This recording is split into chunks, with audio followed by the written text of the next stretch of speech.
Hi everyone. In today's video, I want to show you some of my hanging succulents and also give you some care tips about succulents in hanging baskets. So let's start. So the first tip when it comes to hanging succulents is watering. Whether you are hanging succulents in baskets or you are growing them in pots, you need to control the amount of watering. Succulents do not like to be overwatered. So water succulents very rarely, and I would say something like 15 to 20 days depending on the soil. So watering depends on multiple conditions. One is watering depends on the kind of pot that you use. For instance, I'm using these pots which are double layered. So once you water, it doesn't dry as quickly. So if you're using say a coir basket, etc., it will dry a lot faster. So depending on the kind of pot and material of the pot, your watering can be either less frequent or rare. With succulents, lesser the better in terms of watering. The second thing to keep in mind when it comes to watering is the kind of soil that you use as well. So if your soil is, you're using coco peat rich soil, you will need to water it less often because coco peat retains a lot of water. But if you are using say sand and gravel and stones, etc., you'll probably need to water it a little more often when compared to coco peat. So that's another consideration when it comes to watering. Okay, so this is tip number one, all about watering. Succulents need to be rarely watered. So look at the soil, make sure the soil is completely dry before you re-water your succulents. Tip number two is about light. Succulent need the brightest light you can find. So if you are growing them in your balcony or you're growing them on your terrace, make sure that you provide succulents with the brightest corner of your balcony. They will do fine even with the bright light. I wouldn't still say direct light, but bright light is what they're looking for. So tip number two is all about the light. Tip number three is all about the soil. I did touch upon this point when I spoke about watering, but the kind of soil that you use is extremely important, especially when you're growing cascading succulents like this. Okay, so make sure that your soil is very loose. You must use a well draining soil so that the water doesn't remain and the water can just flow in. So the minute you put water into the pot, it should just flow out from the drainage holes, and that's the kind of soil that you're looking for. You're not looking for soil that will clump together. Anything like clay and loam is not required for succulents. Similarly, don't use too much of soil with too much of compost and vermicompost, etc. You don't need to have rich fertile soil, but what you need to have is well draining soil. So that's tip number three.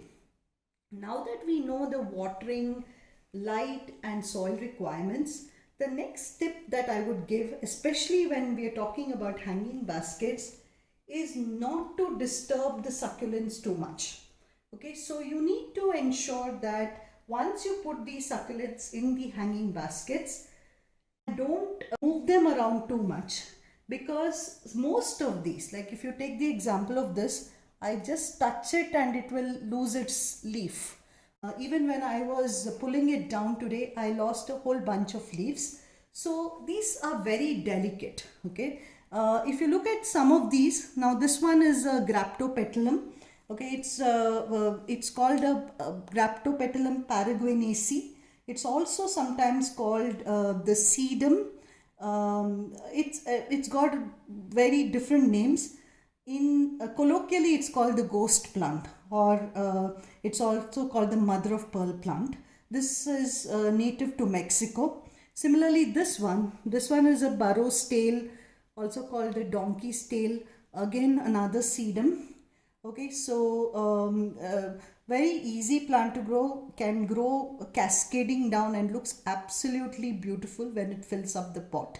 You have this one, this is called the copper tone, succulent copper tone. Okay, so this is again part of the sedum family. Okay, so beautiful succulent that in especially in winter gets this beautiful color, the reddish copper color. That's why it's called the copper tone succulent. This one here is the Echeveria elegans. It is also called the Mexican rose succulent. Again, a beautiful succulent that looks like a rose plant. And the reason why most of these are all from Mexico. Actually, if you they are native to Mexico, and this one is obviously called Mexican rose because it originates from Mexico. This one is again a ghost plant, same as the first one. Okay, if you see the kind of the breadth of the leaves and the size of the succulents themselves, this one is in more sun than that one, and you can see the difference in the size of the florets and the overall size of the leaves, right? So these are huge when compared to that. Actually, that this one is the mother plant, and that's an offshoot of this plant which has grown over the years. This again is a beautiful stone crop. Okay, it's a beautiful succulent which belongs to the stone crop family. Again, kind of a sedum. Okay, it has got multiple names and very easy to propagate. And of course, you have the variegated purslane here. You have the ruby necklace here. Okay, so the whole bunch of other strings that I have, string of bananas, string of pearls, etc. And then you have some assorted succulents in this. There's an Echeveria raindrop in this. You have a whole other some other haworthias in this as well. Same thing with this. This is also a kind of an Echeveria. I don't know the exact ID of this, but a pretty common succulent. So these are the different kinds of succulents that I have here, and all of these have similar kind of requirements when it comes to watering.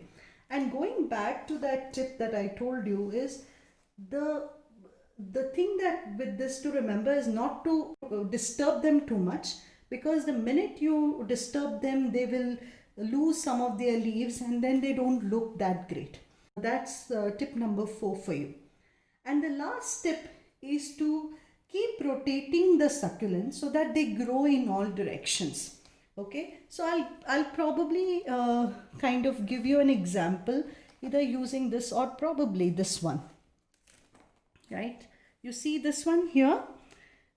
So this part is more facing the sun. That's why you see that most of the growth of the succulent is in this direction. This one is still relatively empty.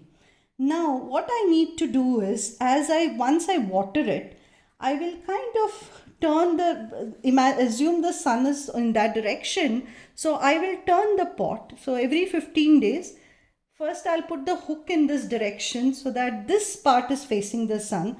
So it will start propagating here.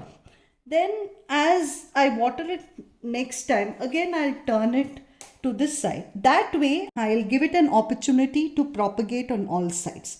So that's a very important tip when it comes to growing succulents in hanging baskets, because you don't want them to grow only in one direction. And that's true even with these, right? Especially the cascading or trailing succulents like this, all the different kinds of strings that you have, keep rotating them around. With rotating, what you can also do is, if there is some space, you can always remove pieces of the succulent and put it in areas where you can find that free space in the pot. That ensures that you get a fuller pot, and succulents can propagate easily from leaves or stem pieces. You will ensure that the pot looks full from all directions. So that's another tip, related tip to tip number 5. So these 5 tips, if you keep in mind, you will have some beautifully cascading succulents. Looks like a beautiful bouquet of flowers, and you can grow this beautifully in your garden as well. So these are some tips that I wanted you to keep in mind when growing succulents in hanging baskets. So I hope you had a wonderful time with this video and you learned something new. Thanks so much for watching. Bye.